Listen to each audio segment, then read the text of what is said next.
Today I need you to embrace what comes hard. Today I need you to accept the challenge. Today I need you to fall in love with the process. There will be plenty of opportunities to get discouraged, to lose your passion and think that it's not meant to be. But if you're going to reach your destiny, you have to have a made-up mind. If you give up after the first time or the 5th time or the 30th time, what that really means is you didn't want it bad enough.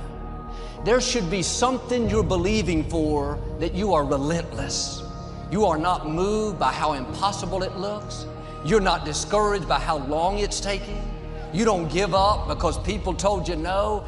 Your attitude is, if I have to believe my whole life, I am not going to stop believing. I am not going to take no for an answer. I'm not going to settle for mediocrity. I'm going to keep pursuing what's in my heart. And ask ourselves, what do I really want? What do I really want?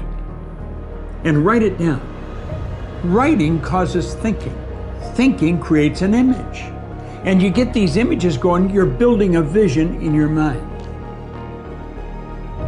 It's the visionaries that's changed the world. Think of that. But what keeps that competitive edge, what keeps you on top, is the ability to think and prepare mentally over and over and over again. The body has limitations, the mind does not. We focus so much on what goes on from the neck down that we forget it all starts from here. Everything starts from here. If you're not mentally ready, you're never really physically prepared. And that's where the preparation starts. What would your life be like as you look toward the future if you decided, I'm not going to allow my fears to stop me? And I'm saying to you, whatever you gotta do it, because if you don't, life is gonna whoop you until you surrender. So when you're young and you make mistakes, don't let them eat you up. Because everybody that done made it, made them. You got to fail in order to win. Hey, look, man, to understand how to hit the game winning shot, you got to miss the game winning shot. You know, you got to be tough because the road to success is always under construction. It's never a clear path to success. The people who become successful are the people who have a relentless attitude. And you just got to hang in there through the bad breaks, because the bad breaks is coming, but they usually come right before the big break is about to happen. You get a series of bad breaks and it stumbles up a lot of people. My life and my success is to say to anyone, you can stumble, you can fall, you can get back up again.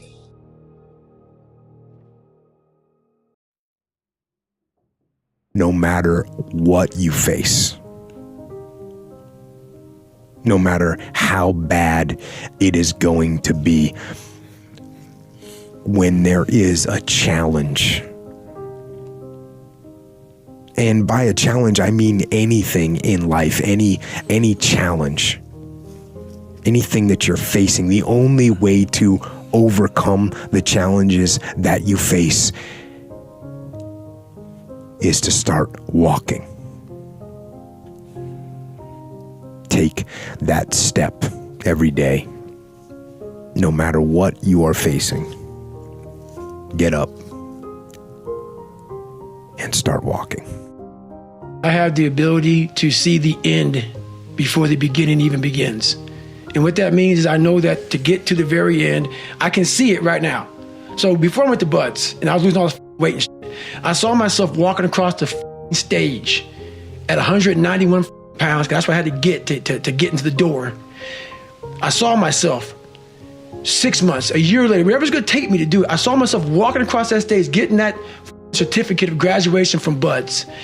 And I was able to be there at 300 pounds.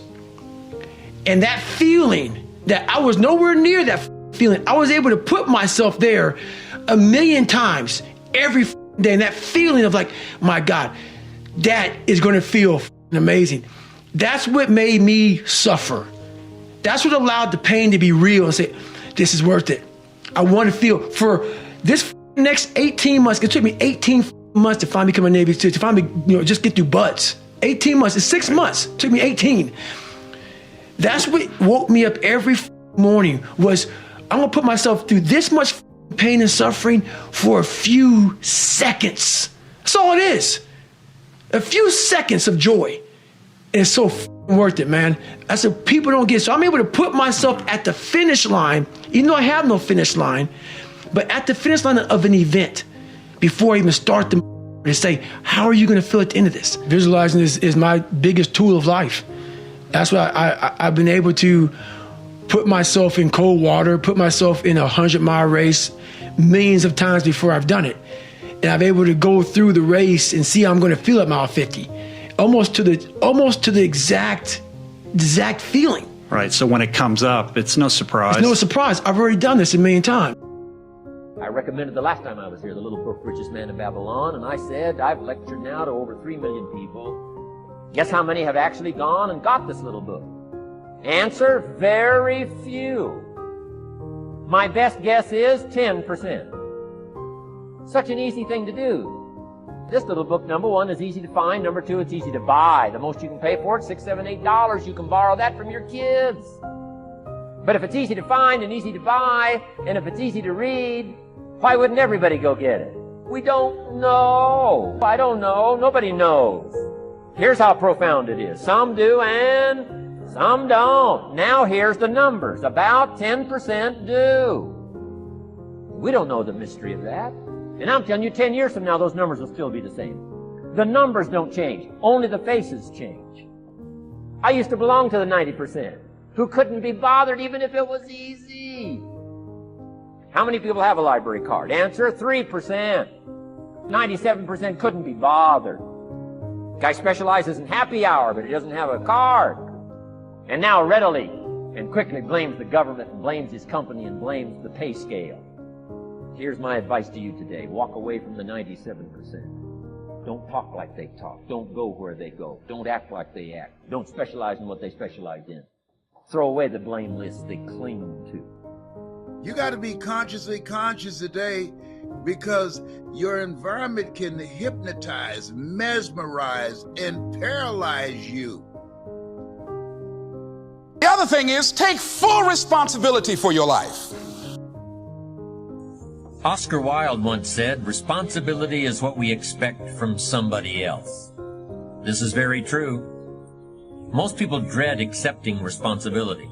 That's just a fact of life, and we can see it in operation every day.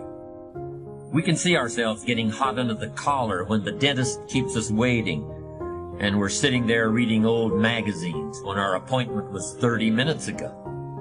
And we don't stop to think that we forgot to mail in this month's mortgage payment. We can see ourselves growing angrier and angrier because a business contact is supposed to call at noon, and here it is almost 2 o'clock, and the phone still refuses to ring. But we don't stop to think about the calls we ourselves have forgotten to return while we've been so busy fuming. We can see ourselves writing an angry letter to the airline because a flight was delayed, but we don't write an angry letter to ourselves when we're late for something, even though that might not be a bad idea at all. Yes, we can see avoidance of responsibility all the time in both our personal and professional lives. And here's something else we can see just as often. We can see that most people aren't as successful as they wish they were. Do you see there's a connection between these two very common phenomena? I certainly do, and by the end of this session, I hope you'll agree with me. I hope you'll understand that it's in your best interests to take responsibility for everything you do. But that's only the beginning. I'm also going to suggest that many times it's even best to accept responsibility for the mistakes of others, especially when you're in a managerial or leadership role. I can hear you saying, what?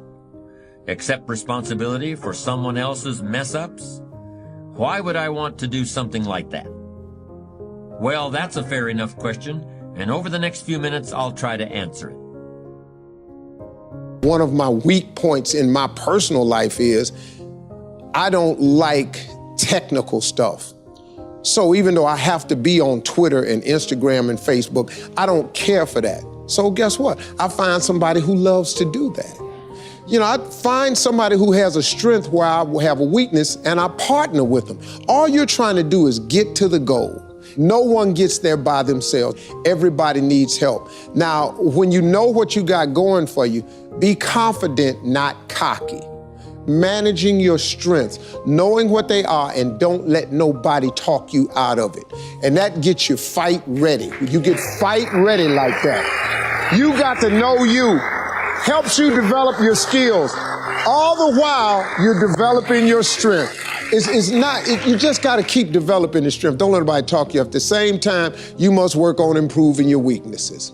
So I've had to, in spite of myself, get on Instagram, get on Twitter, get on Facebook. I got to do the videos whether I want to or not, because the world is moving to social media. If I had as many followers as Kim Kardashian, I probably wouldn't even have to do this TV show. During the years when professional basketball was just beginning to become really popular, Bill Russell, who played center for the Boston Celtics, was one of the greatest players in the pro league. He was especially known for his rebounding and his defensive skills. But like a lot of very tall centers, Russell was never much of a free throw shooter. His free throw percentage was quite a bit below average, in fact. But this low percentage didn't really give a clear picture of Russell's ability as an athlete. And in one game, he gave a very convincing demonstration of this. It was the final game of a championship series between Boston and the Los Angeles Lakers. With about 12 seconds left to play, the Lakers were behind by 1 point, and Boston had the ball. It was obvious that the Lakers would have to foul one of Boston's players in order to get the ball back. And they chose to foul Bill Russell. This was a perfectly logical choice, since statistically, Russell was the worst free throw shooter on the court at that moment. If he missed the shot, the Lakers would probably get the ball back, and they'd still have enough time to try to win the game. But if Russell made his first free throw, the Lakers' chances would be seriously diminished, and if he made both shots, the game would essentially be over. Bill Russell had a very peculiar style of shooting free throws. Today, no self-respecting basketball player anywhere in America would attempt it. Aside from the question of whether it's an effective way to shoot a basket, it just looked too ridiculous. Whenever he had to shoot a free throw, the 6'11" Russell would start off holding the ball in both hands about waist high. Then he'd squat down, and as he straightened up, he'd let go of the ball. It looked like he was trying to throw a bucket of dirt over a wall. But regardless of how he looked, as soon as Bill Russell was fouled, he knew the Celtics were going to win the game. He was absolutely certain of it. Because in a situation like this, statistics and percentages mean nothing. There was a much more important factor at work. Something that no one has found a way to express in numbers and decimal points. Simply put, Bill Russell was a player who wanted to take responsibility for the success or failure of his team. He wanted the weight on his shoulders in a situation like this.